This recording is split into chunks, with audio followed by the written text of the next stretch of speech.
y acompáñeme por favor.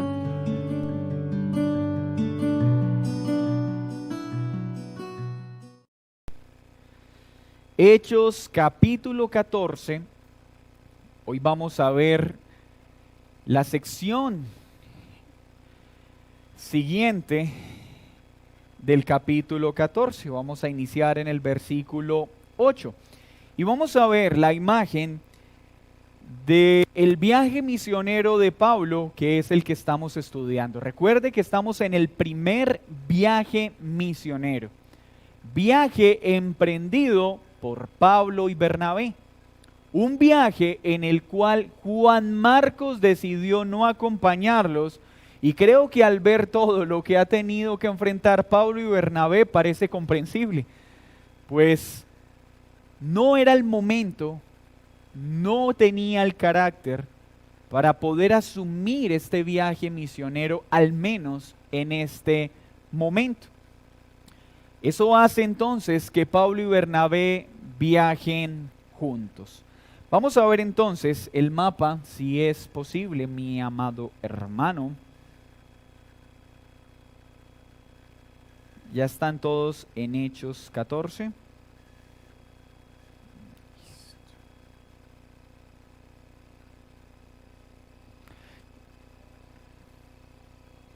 Bueno. Los hermanos son entonces comisionados ¿en dónde?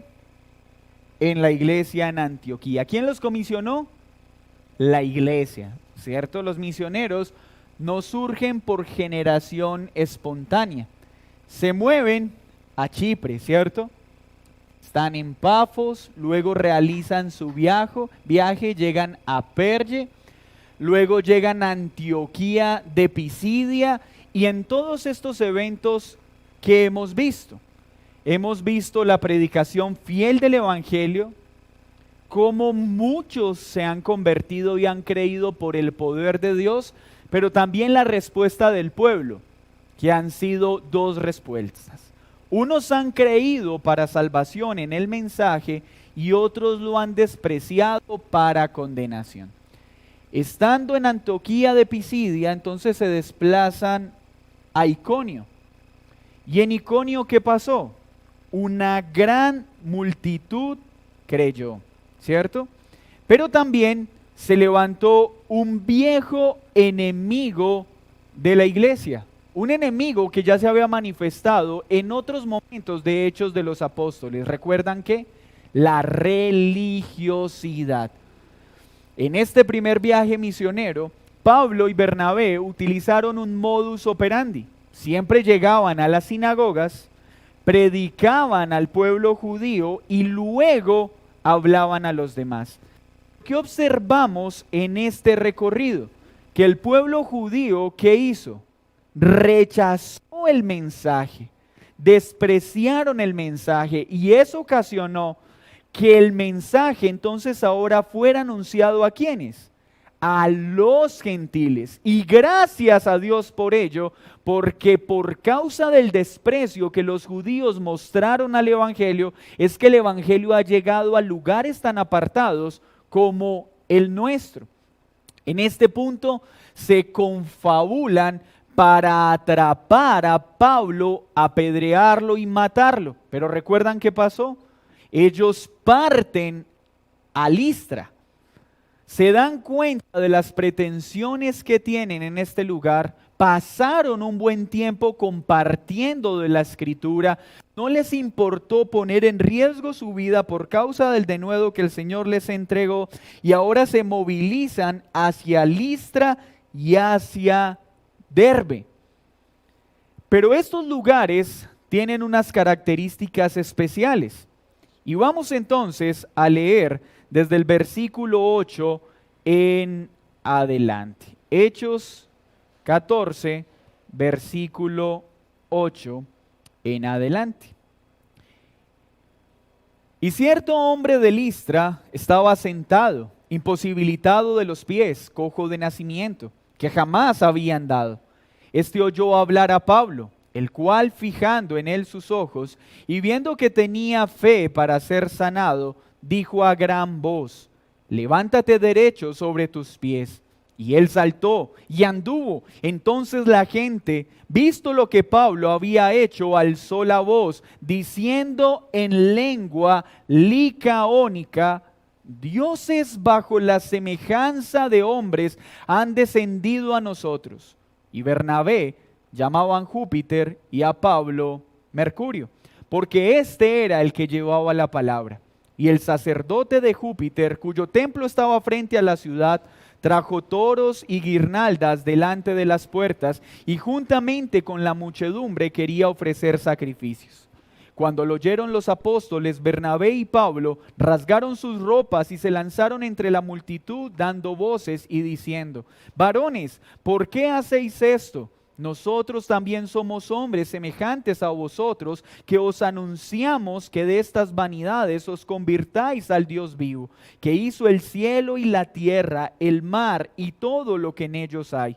En las edades pasadas, Él ha dejado a todas las gentes andar en sus propios caminos. Si bien no se dejó a sí mismo sin testimonio, haciendo bien, dándonos lluvia del cielo y tiempos fructíferos, llenándonos de sustento y de alegría a nuestros corazones. Y diciendo estas cosas, difícilmente lograron impedir que la multitud les ofreciese sacrificio. Entonces vinieron unos judíos de Antioquía y de Iconio, que persuadieron a la multitud, y habiendo apedreado a Pablo, le arrastraron fuera de la ciudad, pensando que estaba muerto. Pero rodeándole, los discípulos, se levantó y entró en la ciudad. Y al día siguiente salió con Bernabé para Derbe. Y después de anunciar el evangelio a aquella ciudad y de hacer muchos discípulos, volvieron a Listra, a Iconio y a Antioquía, confirmando los ánimos de los discípulos, exhortándoles a que permaneciesen en la fe y diciéndoles: es necesario que a través de muchas tribulaciones entremos en el reino de Dios. Y constituyeron ancianos en cada iglesia, y habiendo orado con ayunos, los encomendaron al Señor en quien habían creído. Pasando luego por Pisidia, vinieron a Panfilia, y habiendo predicado la palabra en Perge, descendieron a Atalía. De allí navegaron a Antioquía, desde donde habían sido encomendados a la gracia de Dios para la obra que habían cumplido. Y habiendo llegado y reunido a la iglesia, refirieron cuán grandes cosas había hecho Dios con ellos y cómo había abierto la puerta de la fe a los gentiles. Y se quedaron allí mucho tiempo con los discípulos. Señor, muchas gracias por tu preciosa y perfecta palabra. Concédeme en esta noche poder ser útil a la vida de mis hermanos, predicando la belleza de este texto fielmente, y que todos seamos animados, consolados, exhortados, Señor, a vivir por ti y para ti, en este tiempo y en este lugar. En el nombre de Jesús, amén y amén. Entonces, ¿estamos en dónde? En el primer viaje misionero, pero estamos viendo dónde termina y cómo ellos luego regresan por cada una de las ciudades que visitaron hasta retornar a su punto de partida, en Antioquía. El miércoles pasado vimos entonces un viejo enemigo ya conocido, la religiosidad, uniéndose y levantándose para tratar de obstruir el avance del evangelio. Pero este jamás podrá ser obstruido, pues lo que el Señor ha empezado no quedará inconcluso. Y aunque se levante la hipocresía, aunque se levante la religiosidad, aunque haya persecución, aunque gobernantes religiosos o gobernantes civiles se levanten contra la iglesia, ¿qué nos ha enseñado Hechos? Las puertas del Hades no prevalecerán contra la iglesia, y muchos seguirán creyendo y muchos serán salvos, pues aún la persecución se convierte en un terreno favorable para que muchos crean para salvación. Pero en medio de esto también siempre habrá persecución, y la iglesia necesita comprenderlo. Hay algo importante que debemos saber para entender lo que sucede en Listra. Hoy aparece un enemigo que es muy peligroso para la extensión eficaz del evangelio, y es la idolatría. La idolatría también es un enemigo que una y otra vez se levanta para querer distorsionar y dañar la verdad del Evangelio. Vamos a ver en la sección de hoy, del 8 al 10, el Evangelio respaldado. Del 11 al 23, la idolatría y su ataque fallido. Del 24 al 28, un alentador reporte de victoria. ¿Qué sucede en Listra? Ubíquense conmigo en esta situación. Listra era una ciudad pagana, gentil, y había una leyenda muy importante que gobernaba esta región influenciada por el mundo greco-romano. Y esta leyenda gozaba de mucha fama en este lugar. ¿Qué enseñaba esta leyenda? Enseñaba que Zeus, jefe de los dioses, y Hermes, mensajero de los dioses, habían visitado un área de la provincia de Frigia. Pero los residentes locales se habían negado a recibirles. Al fin, unos esposos ancianos les dieron la bienvenida en su humilde vivienda. Los dioses, entonces agradecidos por la hospitalidad, recompensaron generosamente a los ancianos, transformando su vivienda en un templo. Y a pedido de los propios ancianos, transformándolos en sacerdotes de aquel templo. Por otra parte, los dioses castigaron al resto de la gente, destruyendo sus hogares. La leyenda aparece en la producción literaria del poeta romano Ovidio, que vivió del 43 a.C. al 17 después de Cristo. Y quien llamó a estos dioses por sus nombres latinos: Júpiter, Zeus, y Mercurio, Hermes. Esta leyenda era muy importante en esta región. Los habitantes de Listra, donde ahora se moviliza Pablo y Bernabé, adoraban a Zeus, es decir, a Júpiter, a quien consideraban su deidad guardiana. Ellos creían que Zeus era quien custodiaba a Listra. En las afueras de la ciudad habían erigido un templo en su honor, y como si tal cosa fuera poco, adoraban a Hermes como el patrono de los oradores, es decir, el que llevaba el mensaje de los dioses, es decir, Mercurio. Tenemos Júpiter, Zeus, Mercurio, Hermes. Teniendo esta leyenda en mente, ahora sí vamos a leer lo que sucede. Veamos lo que pasa en el versículo 8. Y cierto hombre de Listra estaba sentado, imposibilitado de los pies, cojo ¿desde cuándo? De nacimiento.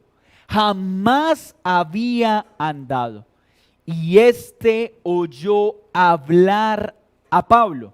¿Oyó hablar qué? Por el contexto, naturalmente sabemos que Pablo estaba predicando el Evangelio. Donde él llegaba, enseñaba quién era Cristo y lo que él había hecho para salvar. Este hombre oyó hablar a Pablo, el cual, fijando en él sus ojos y viendo que tenía fe para ser sanado, dijo a gran voz para que todos escucharan: levántate derecho sobre tus pies. Y él saltó y anduvo. Mientras Pablo está en Listra, predicando el Evangelio, ve un hombre en la audiencia. Este no podía caminar desde su nacimiento, pero vio algo más importante que su enfermedad. Que este hombre que había oído el mensaje tenía fe. ¿Pero tenía fe en qué? En el mensaje que estaba enseñando Pablo. Este verbo que aparece ahí, ser sanado, también es usado con frecuencia en varios pasajes como ser salvado. Miren lo que dice Hechos 4:12. Y en ningún otro hay salvación, porque no hay otro nombre bajo el cielo dado a los hombres en el que podamos ser salvos. Ese ser salvos es el mismo término utilizado en ser sanados, ser sanos. Romanos 5:10 también lo utiliza, porque si siendo enemigos fuimos reconciliados con Dios por la muerte de su Hijo, mucho más estando reconciliados seremos salvos por su vida. Este seremos salvos o seremos sanos tiene que ver con la salvación. Y esto también sucedió muchas veces en los evangelios sinópticos, en Mateo, en Marcos y en Lucas. A menudo unen la fe con los milagros de sanidad. Levántate, tus pecados han sido perdonados. Así que lo que Pablo está anunciando es que este hombre, aunque fue sanado, primeramente fue salvado porque oyó el mensaje y lo creyó. Dicen los 3 evangelios sinópticos en repetidas ocasiones de parte de Jesús. ¿Qué decía Jesús? Tu fe te ha salvado. ¿Y a quién se lo decía? A hombres que habían sido sanados. Pues mis hermanos, Dios es poderoso para sanar físicamente, pero detrás de una sanidad física, los evangelios sinópticos y hechos particularmente nos muestran algo de mayor relevancia, que la salvación de aquellos que son sanados.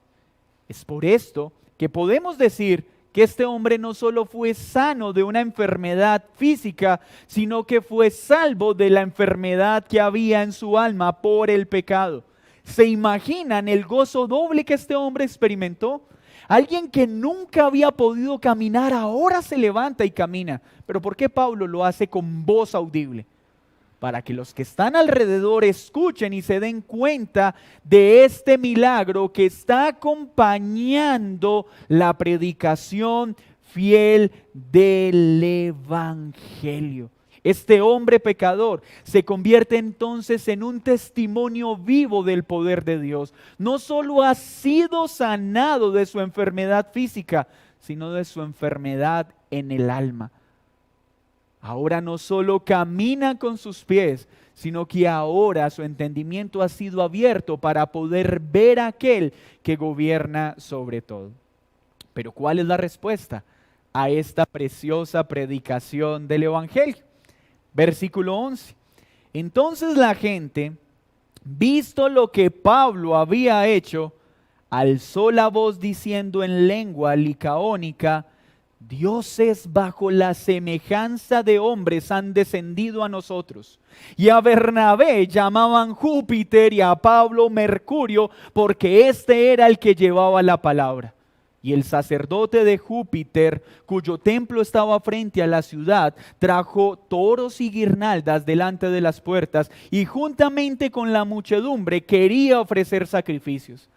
Qué complejo es el corazón del hombre. Han escuchado el Evangelio, vieron el poder de Dios respaldando este Evangelio. ¿Y qué hizo sus corazones? Evidenció la idolatría propia que había en sus corazones. ¿Pero por qué actuaron de esta forma? ¿Recuerdan la leyenda que gobernaba Listra? De que un día vino Zeus, de que un día vino Hermes y lo despreciaron. Ellos entonces, naturalmente influenciados por su cosmovisión, tratan de ajustar lo que está sucediendo a su cosmovisión de idolatría. Por eso, mis hermanos, en este tiempo no podemos caer en este error. Nosotros no podemos tomar la palabra de Dios y al Dios de la palabra y acomodarlo a nuestra cultura, a nuestras ideas y a nuestras leyendas, sino que nuestra cosmovisión debe someterse a Dios y a su palabra. Ellos, en lugar de someterse a la palabra, intentaron acomodar la palabra a las ideas que tenían de Dios. Pero esto es un problema que sigue vigente.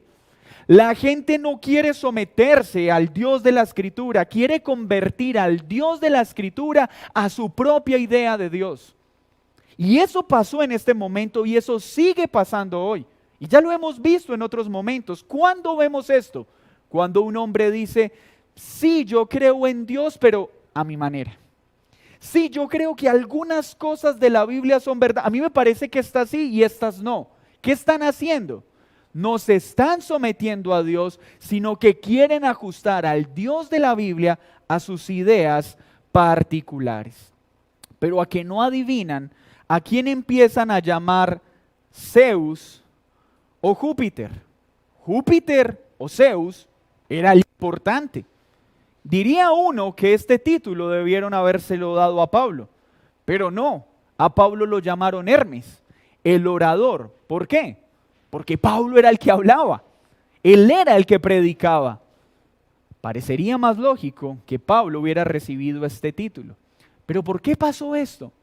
Porque en la cosmovisión de Listra era evidente que el líder era Zeus, es decir, Bernabé. Y veían a Pablo como un ayudante, porque era el que hablaba de parte de Zeus. Ellos vieron en Bernabé un hombre pasivo, que no hablaba. Indudablemente, era el jefe, era la deidad más importante. Porque la deidad principal para la mente de Listra no debía trabajar, sino que debía ser servida por dioses inferiores.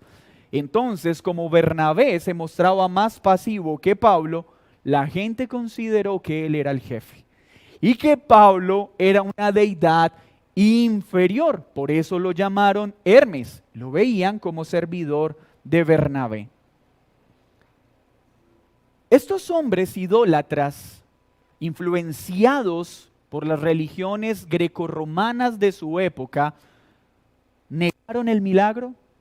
No. ¿Prestaron oposición al milagro? No. Fueron cautivados por el milagro, pues todos los hombres, sin importar cuánta idolatría haya en su corazón, quieren ver milagros y celebran los milagros. Este pueblo se mostró feliz por el milagro de sanidad en este varón. ¿Qué vemos en esta situación? Hermanos, la mayoría de las religiones, por no decir que todas, no tienen problema con los milagros. Todos quieren ver milagros. Todos quieren un Dios que haga milagros. Si nosotros mostráramos de la Biblia solo aquellas escenas donde Dios hace milagros y le dijéramos a las personas, cree en este Dios de milagros para que seas salvo y recibirás estos milagros, ¿qué haría la gente? Creería porque quiere ver milagros. Así que el problema de las personas no es si Dios hace o no hace milagros. El problema de la idolatría es que el corazón idolátrico quiere un Dios que haga milagros, pero no un Dios que me dé órdenes. Quieren un Dios que sirva a sus intereses y no servir a un Dios santo y soberano sobre todo. El problema de la religión no es con el poder de Dios. Es con un Dios que ha establecido en su palabra la única forma de vivir y el hombre no quiere someterse a ello. Por eso preferimos fabricar dioses. El problema entonces de un corazón religioso, de un corazón idolátrico, no está con los milagros de Dios, sino con lo que enseña el Dios de los milagros. Es la enseñanza, lo que Dios enseña, lo que Dios manda, lo que al hombre le molesta y le perturba. Por eso han erigido dioses. ¿Dioses que qué? Que pueden mandar, que pueden gobernar y que pueden ordenarles que obren en su favor. El hombre, luego de la caída, quedó con una fábrica de ídolos y esta está en su corazón. Somos expertos en fabricar o convertir a alguien o algo en un Dios. Las multitudes se derriten por los milagros, pero se resisten a la verdad del Evangelio. Quieren los milagros, no al Dios de los milagros. Y qué bueno empezarnos a hacernos ya preguntas en medio de esta enseñanza. ¿Tú qué Dios tienes en tu mente? ¿A qué Dios estás buscando en tu corazón? ¿A un Dios que haga lo que tú quieres o estás buscando someterte a lo que Dios dice? Porque si tú estás buscando a Dios solo para que haga los milagros que tú deseas, no estás caminando en forma diferente a estos mismos hombres de Listra. Aunque ellos llamaban a su dios Zeus y a su dios Hermes, aunque tú llames a este Dios Dios y lo llames Jesús, no es el Jesús de la Escritura.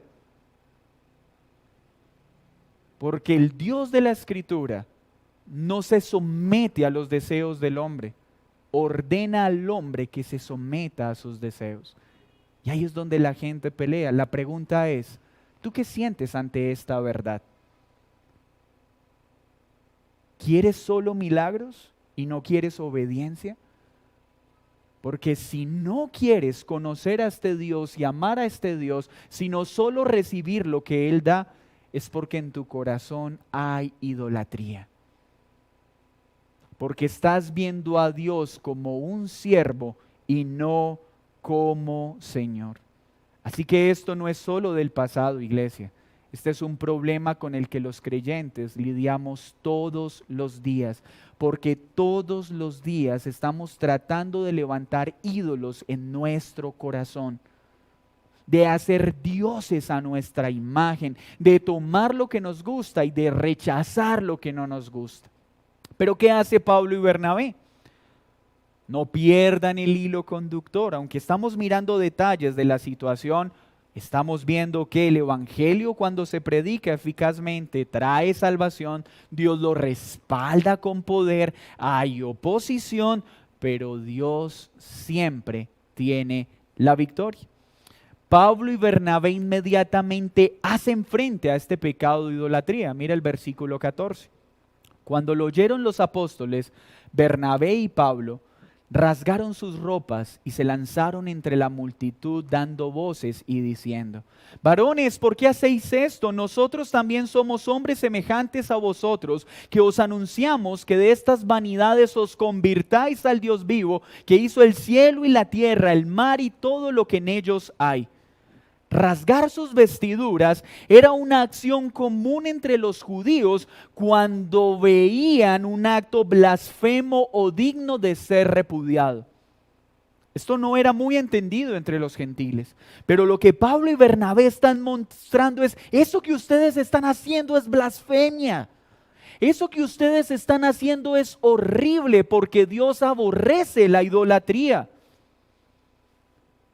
Atribulados por el proceder pecaminoso del pueblo, como siervos de Dios, sabían que la gloria y el honor por los milagros pertenecen ¿a quién? Al Dios Todopoderoso. ¿Recuerdan cuando por orden de Dios Pedro entró a casa de Cornelio en Cesarea? ¿Qué hizo Cornelio? Se postró a los pies de Pedro para rendirle veneración. Hechos 10:26. Pero ¿qué le dijo Pedro? Ponte de pie. Yo también soy un hombre igual que tú. Qué gran reacción de los apóstoles. Pedro lo hizo, Pablo lo hace. Ellos sabían que el poder era de Dios, no de ellos. Cuando alguien intentaba venerarlos, ellos le decían: levántate, soy un hombre como tú. ¿Qué diferencia los gobernantes religiosos de este tiempo, que andan poniendo sus anillos para que otros los besen y se inclinen a ellos? Cuando en lugar de permitir que les besen su anillo, deberían estar diciendo: levántate, porque yo soy un hombre común y corriente. ¿Qué de aquellas celebridades de nuestro tiempo que cuando los hombres corren desesperados a tomarse fotos con ellos, a pedirles autógrafos, en vez de decirles: alto, yo soy un hombre como tú, permiten este tipo de adulaciones? Porque nuestro corazón es pecaminoso. Ellos reaccionaron con sabiduría y dijeron: levántate. No nos adoren porque nosotros no fuimos quienes hicimos el milagro. Las actividades evangelísticas no eran noche de gloria con Pablo y Bernabé, noche de milagros con Pablo y Bernabé. No, porque ellos sabían que los milagros no eran de Pablo, no eran de Bernabé, eran de Dios y la gloria era a Dios. Esto lo vemos también en Apocalipsis 19:10 o en Apocalipsis 22:8, 9, la misma reacción. Cuando un hombre intentaba venerar a un siervo de Dios o a un ángel, ellos decían: levántate, no somos dignos de ser adorados. Es solo Dios quien merece la gloria. Pero los apóstoles también sabían algo que había sucedido con un importante hombre llamado Herodes Agripa I. ¿Recuerdan? Cuando en su discurso dijo que su voz era como la voz de un Dios. El pueblo dijo esto y el que dijo: así es. En lugar de decir: no, mi voz no es la voz de Dios, permitió que el pueblo lo adorara. Se envaneció su corazón. ¿Y qué pasó? Hechos 12, 21 al 23. El Señor lo castigó. A los pocos días murió. Los apóstoles habían visto, eran conscientes del daño terrible que causa un hombre ceder a la vanagloria, envanecerse, tomando como propia la gloria de Dios. Entonces ellos no querían, primero porque sabían de quién era la gloria, pero no querían deshonrar a Dios presentando como propio algo que ellos no habían hecho. Qué gran firmeza le dio Dios a Pablo y a Bernabé para no ceder a la tentación de ser llamados dioses. Yo quiero que miremos también lo que está viviendo Pablo y Bernabé. Mis hermanos, el título de Dios era el título más ostentoso que podría atribuírsele a alguien en el mundo grecorromano. Pablo y Bernabé, en su naturaleza humana, como hombres sujetos a pasiones como nosotros, tuvieron que lidiar con la tentación de recibir el título más importante de su tiempo. Pero el Señor les guardó para no envanecerse por estas palabras. Más bien les dicen: señores, ¿por qué están haciendo esto? Nosotros somos hombres de la misma naturaleza de ustedes. En Pablo hemos visto denuedo, al igual que Bernabé.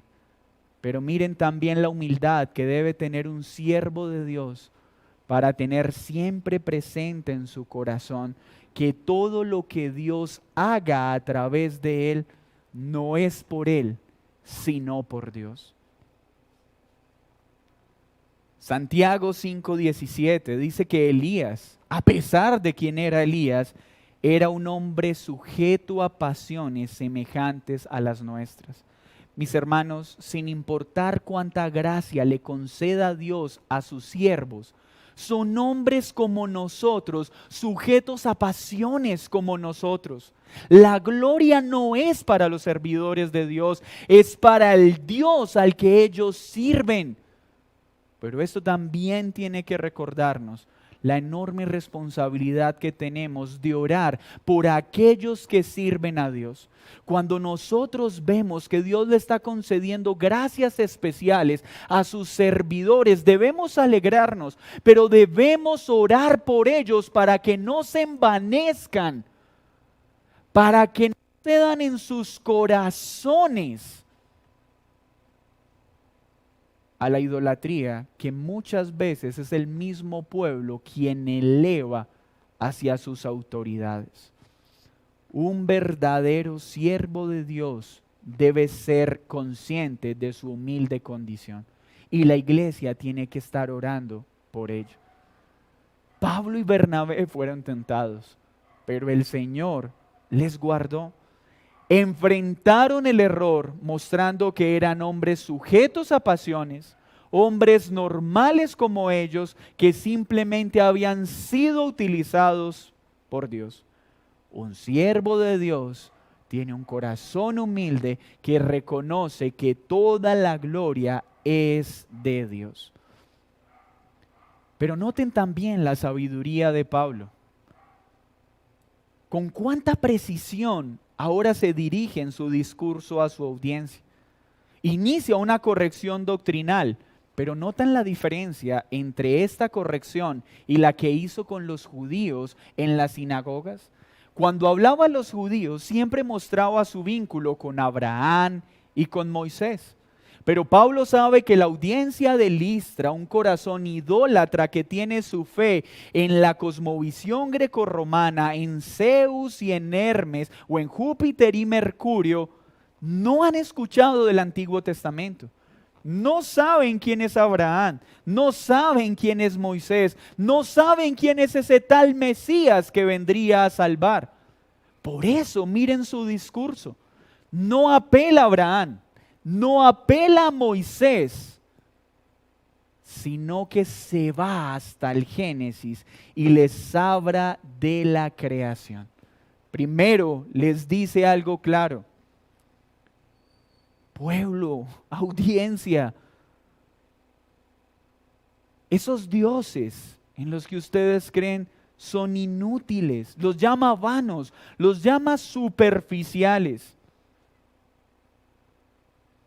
Pablo, de una forma respetuosa, pero firme y contundente, les muestra que su proceder es pecado, porque tienen su fe puesta ¿en qué?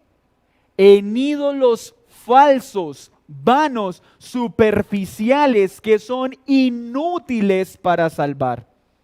Iglesia amada, y todos los que están escuchando esta enseñanza, cualquier tipo de idolatría es una violación de los mandatos de Dios. Pues en la misma ley moral, mandamiento 1 y 2, el Señor ordena a su pueblo: no tendrás dioses ajenos delante de mí. No te harás imagen alguna, ni de lo que está arriba en el cielo, ni abajo en la tierra, ni debajo de las aguas de la tierra. Pues yo soy Jehová tu Dios, fuerte y celoso. La idolatría es una violación a los 2 primeros mandamientos de la ley de Dios. Es un pecado terrible.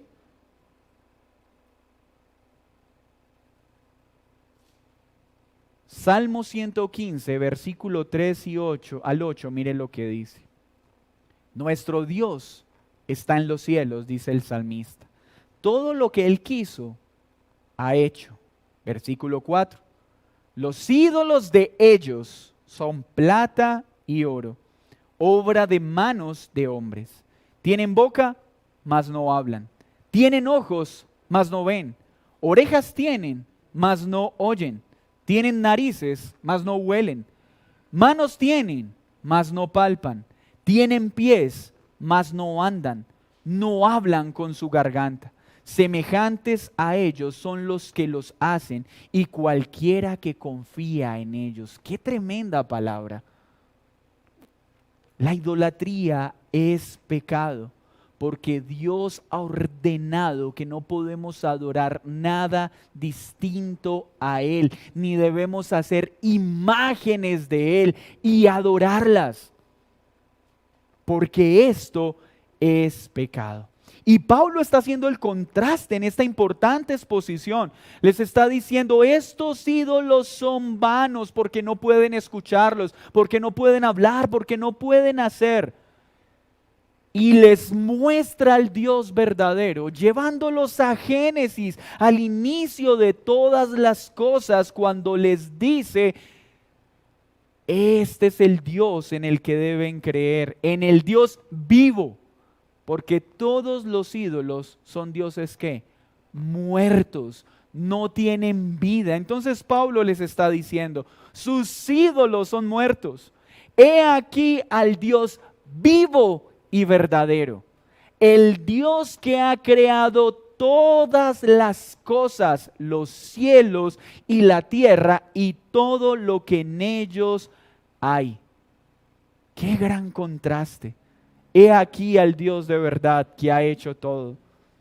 No sigan creyendo más en esos vanos ídolos que no pueden hacer nada por ustedes. He aquí al Dios vivo. ¿Y qué les dice?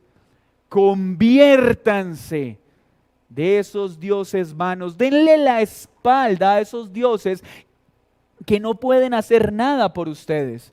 Y vuélvanse al Dios vivo y verdadero. Mis hermanos, el hombre es idólatra por naturaleza. Cuando el hombre no está adorando al Dios de la Escritura, siempre está adorando a algún otro Dios, con minúscula. Y la orden del Señor es: arrepiéntanse, conviértanse, ya no sigan más a estos dioses, sino sigan al Dios vivo y verdadero. Y este es un llamado a todos los hombres, pero aún nosotros que hemos creído en el Dios de la Biblia, continuamente tenemos que estar examinando nuestro corazón de no estar levantando dioses, pues este llamado sigue siendo para nosotros. Denle la espalda a cualquier Dios que levanten y vuélvanse completamente al Dios vivo y verdadero. La lucha con la idolatría solo terminará cuando recibamos nuestros cuerpos glorificados.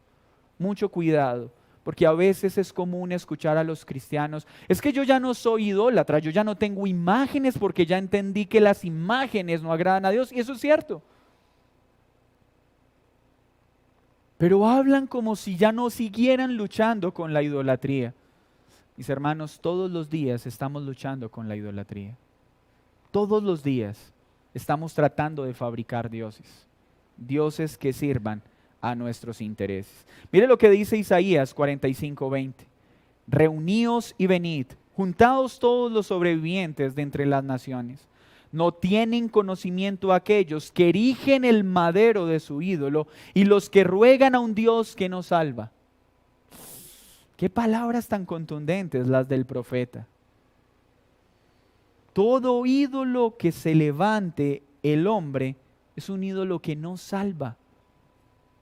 El único que salva es el Dios vivo que creó los cielos y la tierra. Levítico 19:4 dice: no os volveréis a los ídolos, ni haréis para vosotros dioses de fundición. Yo, Jehová, vuestro Dios sois. Hermanos, por más que intenten justificar el uso de imágenes que recrean la imagen de Dios, y por más que los hombres traten de justificar que esto tiene razones valederas, la Biblia explícitamente enseña: no fundan dioses. No traten de retratar la imagen del Dios vivo y verdadero en imágenes de yeso para adorarlas, en imágenes de madera para rogarle y suplicarle. Isaías 46 dice: sacan oro de la bolsa y pesan plata con balanzas. Alquilan un platero para hacer un dios de ello. Se postran y adoran. Se lo echan sobre los hombros, lo llevan y lo colocan en su lugar. Allí se está y no se mueve de su sitio. Le gritan y tampoco responde ni libra de la tribulación. Qué terrible es la idolatría. Qué terrible es que el hombre se postre ante una imagen, ante una estatua, para pedirle cosas que solo se deberían pedir al Dios verdadero.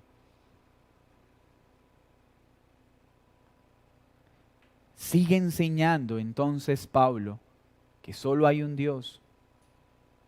Y este Dios llama a los hombres a que se vuelvan de la adoración a los falsos dioses y lo adoren a Él como el único Dios vivo y verdadero, como el único Dios que escucha, que habla y que tiene poder para obrar. Y esto se hace solo mediante la fe, no con ídolos fabricados. Pero mire lo que sucede en el versículo 16.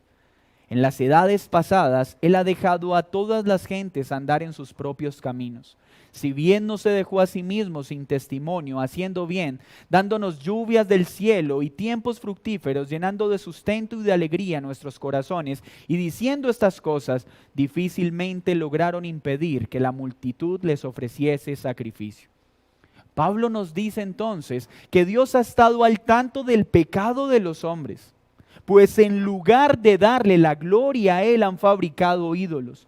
Los hombres, está diciendo acá Pablo, lo han hecho no por ignorancia, pues Dios les ha dado testimonio de sí mismo a través de la creación. Es lo que Pablo les está diciendo. Los hombres no pueden decir, es que ignoro que Dios existe. No, Pablo les está diciendo, Dios no los ha destruido, a pesar de que no lo adoran. Y no tienen excusa porque la creación misma, la lluvia, los cielos y la tierra dan evidencia de que Dios existe y es real. Romanos 1, 19 al 21 lo dice.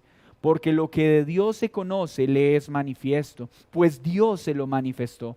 Porque las cosas invisibles de Él, su eterno poder y deidad, se hacen claramente visibles desde la creación del mundo, siendo entendidas por las cosas hechas, de modo que no tienen excusa.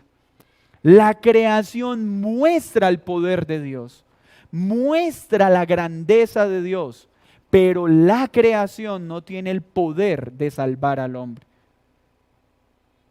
Pues para que el hombre sea salvo, necesita poner la fe en Jesucristo, el Hijo del Dios verdadero, aquel que creó todas las cosas y que muestra su poder mediante la creación. Dios entonces les ha mostrado bondad al darles lluvia, les ha dado alimento, mostrando que Él es el Dios que provee. Los ha sustentado dándoles momentos de alegría. ¿Y qué hicieron los hombres? No le buscaron. Por eso no tienen excusa, porque han visto la bondad y el amor del Señor. Pero en este marco de idolatría, ¿qué sucede? Versículo 19. Dice que vinieron los judíos de Antioquía y de Iconio. ¿Recuerdan el mapa? Es tal la ceguera de la religiosidad que no tiene ningún problema en aliarse con idólatras para tratar de poner resistencia a la predicación del Evangelio. Estos hombres caminan más de 170 kilómetros para interferir con la predicación del Evangelio. Pero ¿se dan cuenta cuán voluble es el corazón del hombre? Estos judíos vienen, persuaden a la multitud. Hace unos instantes, ¿cómo estaban llamando a Pablo y a Bernabé? Dioses, Zeus y Hermes. Estaban maravillados por ellos y les estaban rindiendo adoración. Pero bastó que unos hombres vinieran y los persuadieran con engaños para pasar de la adoración al odio. Qué voluble es el corazón del hombre. Con qué facilidad pasamos de un extremo al otro. Pero cuidado con pensar que este es un problema solo de los de Listra. Este es un problema con el que nosotros lidiamos a diario. Nosotros somos volubles y pasamos con tanta facilidad del amor al odio. Pero esto no es la primera vez que sucede. ¿Acaso no lo vimos en aquella multitud que gritaba un domingo, ¡Hosana! ¡Hosana al Hijo de David! Y el viernes gritaban, crucificadle, crucificadle. Qué voluble es el corazón del hombre. Pero es tal su ceguera que no tiene problema, aún llamándose religioso, en apedrear a aquellos que se oponen a sus convicciones. Y lo estamos viendo en este mundo. ¿Notan que este mundo pide a gritos la inclusión? Pero inclusión en sus ideas, pues no temen golpear y maltratar a aquellos que piensan diferente. Se enojan con aquellos que no piensan como ellos, llamándolos retrógrados, porque no aceptan sus ideas, pero atacan con dureza aún hasta el maltrato a aquellos que no piensan como ellos. Qué ceguera la del corazón humano. Pero pensemos también lo que está pasando en Pablo. Está viendo esta población influenciada por los religiosos, acechada por la idolatría, con interés de matarlo. ¿En quién estará pensando Pablo? ¿No estará recordando aquel momento en que Esteban, con el consentimiento de él, estaba siendo apedreado por el Evangelio? ¿Qué cantidad de cosas pudieron pasar en la mente de Pablo? Pero Pablo, entendiendo la valentía de su amado hermano Esteban, también ahora entiende la responsabilidad de permanecer firme, como bien su hermano lo hizo. Y por la gloria y el poder de Dios, permanece firme predicando el Evangelio en aquella ciudad. ¿Pero qué sucedió? Lo apedrearon. Lo arrastraron fuera de la ciudad. ¿Qué pasó? No le estaban diciendo dioses. Ahora tienen la capacidad de apedrearlo y arrastrarlo porque pensaron que estaba muerto. Qué duro es el corazón del ser humano. Pero por la gracia del Señor, ¿qué dice el texto? No murió. Sus discípulos, los discípulos lo rodearon. Entró a la ciudad y al día siguiente pidió una licencia y unas largas vacaciones mientras se recuperaba de los moretones de las piedras.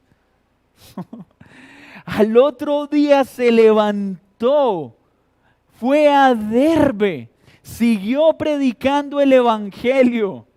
Muchos discípulos creyeron, pero no solo fue a Derbe, sino que se devolvió a Listra. ¿A dónde?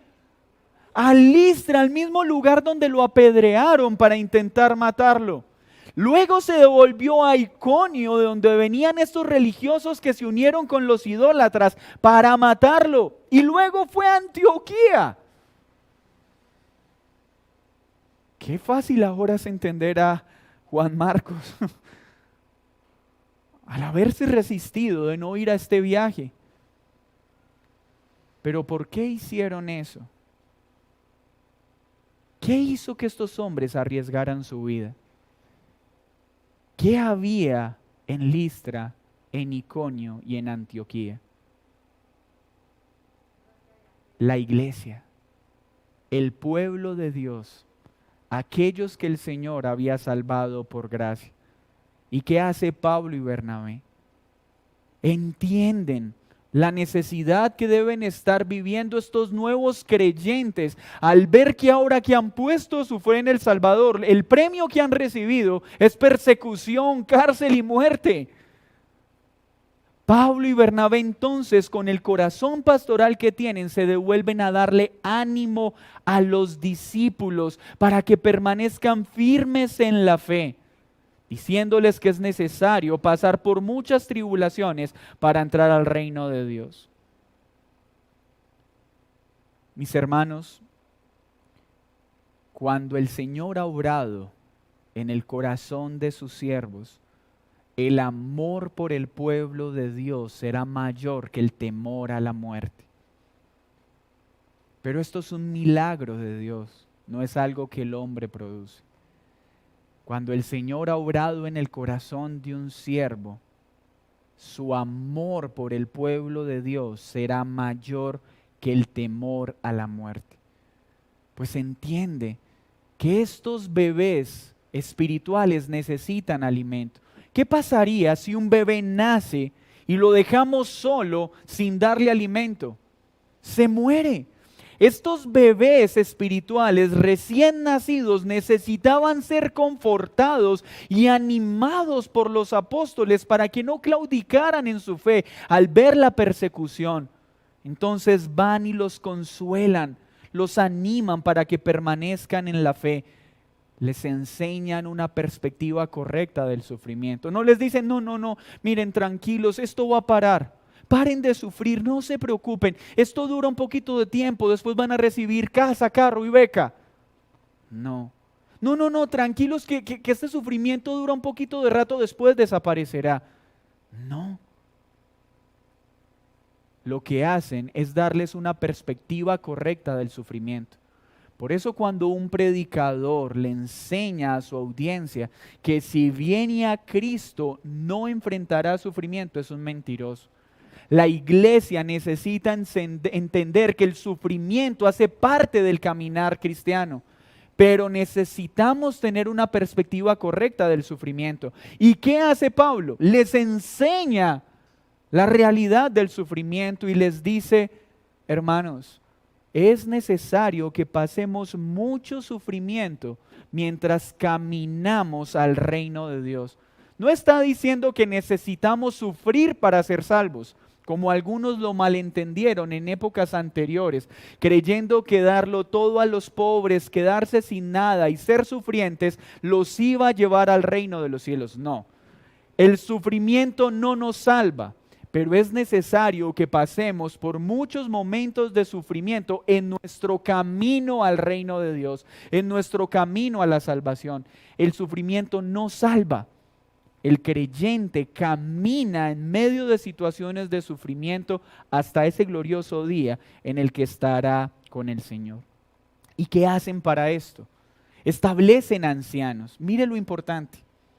¿Cuál es la forma de animar y de cuidar a un pueblo que sufre? Estableciendo iglesias locales en el orden que Dios ha establecido. Mis hermanos, la obra misionera no es solo predicar el evangelio. Las obras misioneras deben culminar en iglesias visibles en las cuales los hombres sigan siendo animados y sigan siendo enseñados, pues la iglesia del Señor es baluarte de la verdad, como Pablo se lo enseñó a Timoteo, y es la encargada de animar y guiar al pueblo para que permanezca firme en medio del sufrimiento. Así que la obra misionera busca establecer iglesias locales con gobiernos bíblicos. ¿Qué dice? ¿Establecieron un anciano? No, dice ancianos en plural. Es muy importante que en una iglesia visible hayan ancianos, haya un gobierno sano, haya orden para que pueda cumplir con la tarea de animar y consolar al pueblo en medio del sufrimiento y en medio de la persecución. ¿Y esto qué nos muestra? Que cuando Dios salva a alguien, ¿a dónde lo añade? A su iglesia. ¿Para qué? Para que pueda ser enseñado, para que pueda conocer a Cristo, pero para que tenga una perspectiva correcta del sufrimiento. Y para esto Dios ha puesto a los ancianos que acompañan en el peregrinaje al pueblo de Dios. ¿Y cómo termina esta historia? Regresan a Antioquía y dan el reporte de victoria. Predicaron el evangelio, muchos creyeron, fueron perseguidos, fueron apedreados, lidiaron con la religiosidad, lidiaron con la idolatría, pero al final el evangelio obtuvo la victoria. El reino de Dios se extendió, se establecieron iglesias locales con ancianos para guiar y cuidar al pueblo del Señor. Mis hermanos, qué alegría este primer viaje misionero, porque nos da tanta esperanza como iglesia en la tarea misionera que nos ha sido comisionada, pero nos enseña también el orden, nos enseña la importancia de la iglesia. Ningún creyente podrá enfrentar el sufrimiento solo, necesita del cuerpo de Cristo, y todo aquel que es salvado es añadido a la iglesia del Señor. Cuidémonos pues de la idolatría. El mensaje del evangelio salva y sana. A veces salva sin sanar físicamente, pero muchas veces salva y sana. Sea cual sea el obrar del Señor, es digno de toda alabanza. Cuidado con la idolatría, porque Dios la aborrece.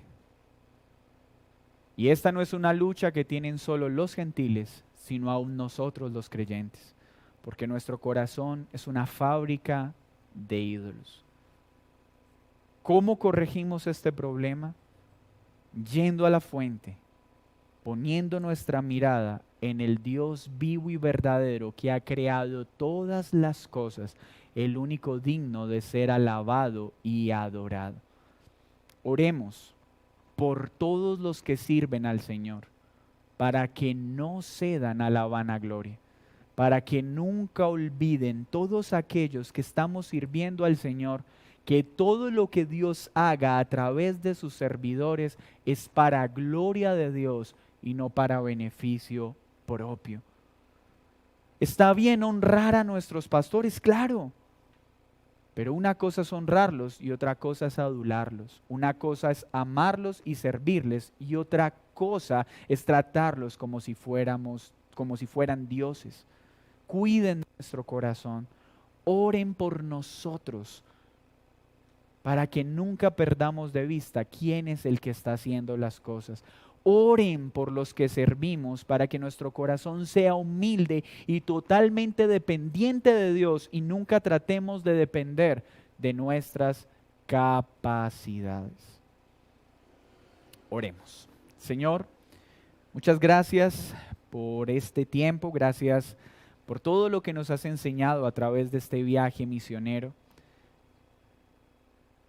Cuídanos de la religiosidad, de la idolatría.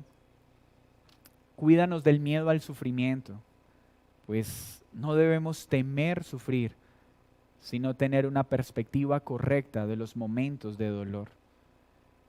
Ayúdanos a ser una iglesia que sirva como refrigerio, refresco y lugar de ánimo para todos aquellos que han creído en ti. Provee ancianos, hombres dones para esta iglesia local. Y ayúdanos como iglesia a iniciar muchas misiones, no solo predicando el Evangelio, sino estableciendo iglesias locales con ancianos responsables que sean un claro reflejo de Cristo.